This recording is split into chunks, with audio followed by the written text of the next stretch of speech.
Revista Espírita. Jornal de Estudos Psicológicos. Publicado sob a direção de Allan Kardec. 1858. Primeiro ano. Março, quarta parte. Senhor Home. Segundo artigo. Como dissemos, o Sr. Home é um médium do gênero daqueles, sob cuja influência se produzem, mais especialmente, fenômenos físicos, sem por isso excluir as manifestações inteligentes. Todo efeito que revelação de uma vontade livre é, por isso mesmo, inteligente, ou seja, não é puramente mecânico, e nem poderia ser atribuído a um agente exclusivamente material, mas, daí as comunicações instrutivas de elevado alcance moral e filosófico a uma distância muito grande, e não é de nosso conhecimento que o Sr. Home as obtenha de tal natureza.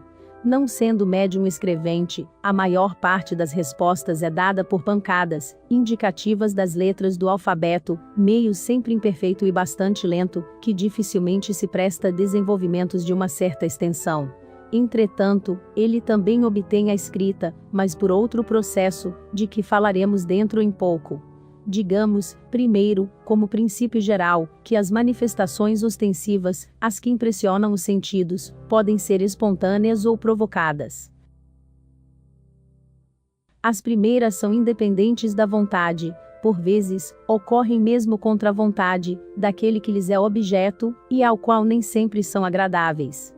São frequentes os fatos desse gênero, e, sem remontar aos relatos mais ou menos autênticos dos tempos recuados, deles a história contemporânea oferece numerosos exemplos, cuja causa, ignorada em seu princípio, é hoje perfeitamente conhecida. Tais são, por exemplo, os ruídos insólitos, o movimento desordenado dos objetos, as cortinas puxadas, as cobertas arrancadas, certas aparições, etc. Algumas pessoas são dotadas de uma faculdade especial, que lhes dá o poder de provocar esses fenômenos, pelo menos em parte, por assim dizer, à vontade. Essa faculdade não é muito rara, e, de 100 pessoas, 50 pelo menos a possuem em maior ou menor grau. O que distingue o Sr. Home, é que nele a faculdade está desenvolvida, como entre os médiuns de sua espécie, de uma maneira a bem dizer excepcional. Alguns não obterão senão golpes leves, ou o deslocamento insignificante de uma mesa, enquanto que, sob a influência do Sr. Home, os ruídos mais retumbantes fazem-se ouvir, e todo o mobiliário de um quarto pode ser revirado, os móveis amontoando-se uns sobre os outros. Por mais estranhos sejam esses fenômenos, o entusiasmo de alguns admiradores muito zelosos, ainda encontrou jeito de os amplificar por meio de pura invenção. Por outro lado, os detratores não ficaram inativos, a seu respeito, contaram todo tipo de anedotas, que só existiram em sua imaginação. Eis um exemplo. O Sr. Marquês de, uma das personagens que mais interesse demonstraram pelo Sr. Home, e em cuja residência, o médium era recebido na intimidade, achava-se um dia na ópera com este último. Na plateia superior estava o Sr. de P., um de nossos assinantes, e que conhece a ambos pessoalmente. Seu vizinho entabula conversação com ele, o assunto é o Sr. Home. Acreditais, disse ele, que aquele pretenso feiticeiro, aquele charlatão, encontrou meio de introduzir-se na casa do Sr. Marquês de. Seus artifícios, porém, foram descobertos e ele foi posto no olho da rua a pontapés, como um vil intrigante. Estais bem certo disso? Pergunta o Sr. de P. Conheceis o Sr. Marquês de? Certamente, responde o interlocutor. Nesse caso, diz o Sr. de P. Olhai naquele camarote, podereis vê-lo em companhia do próprio Sr. Home, ao qual não parece que queira dar pontapés. Diante disso, nosso melancólico falador, não julgando conveniente continuar a conversa, pegou seu chapéu, e não apareceu mais. Por aí se pode julgar do valor de certas afirmações. Seguramente, se certos fatos divulgados pela maledicência fossem verdadeiros, ter-lhe-iam fechado mais de uma porta, mas como as casas mais respeitáveis sempre lhe estiveram abertas, deve-se concluir que sempre, e por toda parte ele se conduziu como um cavalheiro. Basta, aliás, haver conversado algumas vezes com o Sr. Home para ver que, com a sua timidez e a sua simplicidade de caráter, seria o mais desajeitado de todos os intrigantes. Insistimos nesse ponto pela moralidade da causa.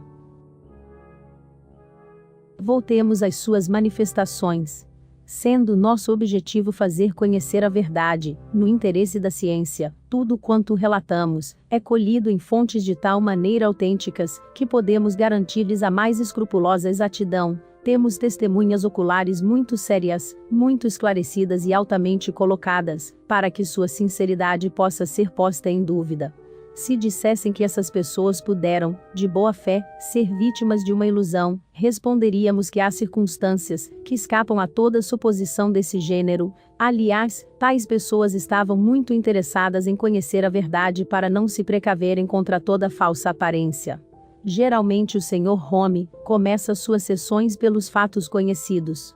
Pancadas em uma mesa, ou em qualquer outra parte do apartamento, procedendo como já dissemos alhures. Segue-se o movimento da mesa, que se opera, primeiro, pela imposição das mãos, dele somente ou de várias das pessoas reunidas, depois, à distância e sem contato. É uma espécie de ensaio. Muito frequentemente ele nada mais obtém além. Vai depender da disposição em que se encontra, e algumas vezes também da dos assistentes. Há pessoas perante as quais jamais produziu coisa alguma, mesmo sendo seus amigos. Não nos alongaremos sobre esses fenômenos, hoje tão conhecidos, e que só se distinguem por sua rapidez e energia. Muitas vezes, após várias oscilações e balanços, a mesa se destaca do solo, eleva-se gradualmente, lentamente, por pequenas sacudidelas, não mais alguns centímetros somente, mas até o teto e fora do alcance das mãos. Após permanecer suspensa no espaço por alguns segundos, desce como havia subido, lenta e gradualmente. Sendo um fato conhecido, a suspensão de um corpo inerte e de peso específico incomparavelmente maior que o do ar, concebe-se que o mesmo se possa dar com um corpo animado. Não nos consta que o Sr. Home tivesse agido sobre alguma pessoa além dele mesmo, e, ainda assim, o fato não se produziu em Paris, mas verificou-se diversas vezes, tanto em Florença como na França, especialmente em Bordeaux, na presença das mais respeitáveis testemunhas, que poderíamos citar, se necessário. Como a mesa, ele se elevou até o teto, descendo do mesmo modo. O que há de bizarro nesse fenômeno é que não se produz por um ato de sua vontade, e ele mesmo nos disse que dele não se apercebe, acreditando estar sempre no solo, a menos que olhe para baixo. Apenas as testemunhas o veem elevar-se. Quanto a ele, experimenta nesse momento a sensação produzida pelo sacolejo de um navio sobre as ondas. De resto, o fato que relatamos não é de forma alguma peculiar ao Sr. Home. A história cita vários exemplos autênticos que relataremos posteriormente. De todas as manifestações produzidas pelo Sr. Home, a mais extraordinária, sem dúvida, é a das aparições, razão por que nelas insistiremos mais, tendo em vista as graves consequências daí decorrentes, e a luz que elas lançam sobre uma multidão de outros fatos. O mesmo acontece com os sons produzidos no ar, instrumentos de música que tocam sozinhos, etc. No próximo número examinaremos detalhadamente esses fenômenos. Retornando de uma viagem à Holanda, onde produziu forte sensação na corte e na alta sociedade, o Sr. Home acaba de partir para a Itália. Sua saúde, gravemente alterada, exigia um clima mais ameno. Confirmamos, com prazer, o que certos jornais relataram, de um legado de 6.000 francos de renda, que lhe foi feito por uma dama inglesa, convertida por ele à doutrina espírita, e em reconhecimento da satisfação que ela experimentou. Sob todos os aspectos, merecia o Sr. Home esse honroso testemunho. Esse ato, de parte da doadora, é um precedente que terá o aplauso de todos quantos partilham de nossas convicções. Esperamos tenha a doutrina, um dia, o seu mecenas. A posteridade inscreverá seu nome entre os benfeitores da humanidade. A religião nos ensina a existência da alma, e sua imortalidade. O Espiritismo dá-nos a sua prova viva e palpável, não mais pelo raciocínio, mas pelos fatos. O materialismo é um dos vícios da sociedade atual, porque engendra o egoísmo. o que há, com efeito, fora do eu, para quem tudo liga a matéria e a vida presente. Intimamente vinculada às ideias religiosas, esclarecendo-nos sobre nossa natureza, a doutrina espírita mostra-nos a felicidade na prática das virtudes evangélicas, lembra ao homem os seus deveres para com Deus, a sociedade e para consigo mesmo. Colaborar na sua propagação é desferir um golpe mortal na chaga do ceticismo, que nos invade como um mal contagioso. Honra, pois, aos que empregam nessa obra, os bens com que Deus os favoreceu na terra. Magnetismo e Espiritismo. Quando apareceram os primeiros fenômenos espíritas, algumas pessoas pensaram que essa descoberta, se podemos aplicar-lhe esse nome, ia desfechar um golpe fatal no magnetismo, e que com ele ocorreria o mesmo que aconteceu com as demais invenções.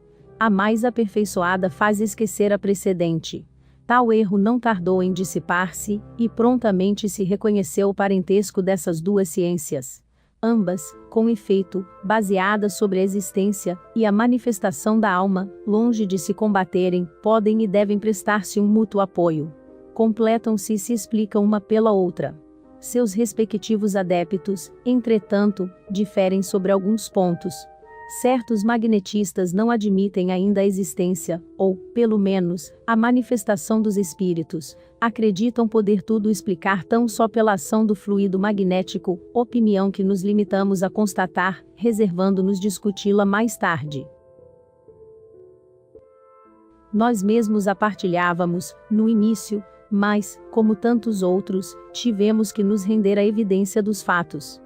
Os adeptos do espiritismo, ao contrário, são todos partidários do magnetismo, admitem sua ação e nos fenômenos sonambúlicos, reconhecem uma manifestação da alma.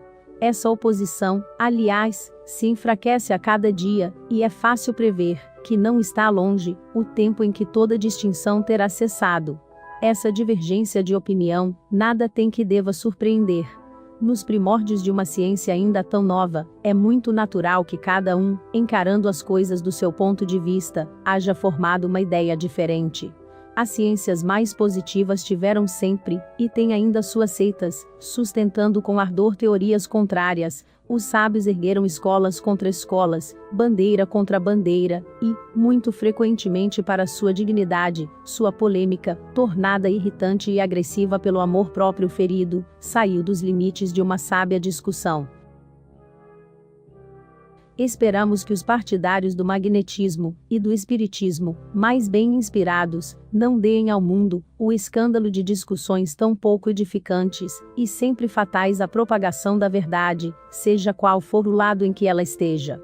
Podemos ter nossa opinião, sustentá-la, discuti-la, mas o meio de nos esclarecermos não é nos estraçalhando, procedimento sempre pouco digno de homens sérios, e que se torna ignóbil, se o interesse pessoal está em jogo. O magnetismo preparou o caminho do espiritismo, e o rápido progresso desta última doutrina se deve, incontestavelmente, à vulgarização das ideias sobre a primeira. Dos fenômenos magnéticos, do sonambulismo e do êxtase às manifestações espíritas, não há mais que um passo, tal é sua conexão que, por assim dizer, torna-se impossível falar de um sem falar do outro. Se tivéssemos que ficar fora da ciência magnética, nosso quadro seria incompleto, e poderíamos ser comparados a um professor de física, que se abstivesse de falar da luz. Todavia, como entre nós o magnetismo já possui órgãos especiais justamente acreditados, seria supérfluo insistirmos sobre um assunto que é tratado com tanta superioridade de talento e de experiência. A ele, pois, não nos referiremos senão acessoriamente, mas de maneira suficiente, para mostrar as relações íntimas entre essas duas ciências que, a bem da verdade, não passam de uma. Devíamos aos nossos leitores essa profissão de fé, que terminamos prestando uma justa homenagem aos homens de convicção que, afrontando o ridículo, os sarcasmos e os dissabores, devotaram-se corajosamente à defesa de uma causa toda humanitária. Qualquer que seja a opinião dos contemporâneos sobre o seu proveito pessoal, opinião que de uma forma ou de outra é sempre o reflexo das paixões vivazes, a posteridade far-lhes a justiça, Ela colocará os nomes do Barão do Poté, diretor do Jornal do Magnetisme, do Sr. Millet, diretor da União Magnética, ao lado de seus ilustres predecessores, o Marquês de Puisseguir e o sábio Deleuze. Graças aos seus perseverantes esforços, o magnetismo, popularizado, fincou o pé na ciência oficial, onde dele já se fala aos cochichos. Esse vocábulo já passou à língua comum, já não afugenta mais, e, quando alguém se diz magnetizador, não lhe riem mais no rosto. Allan Kardec.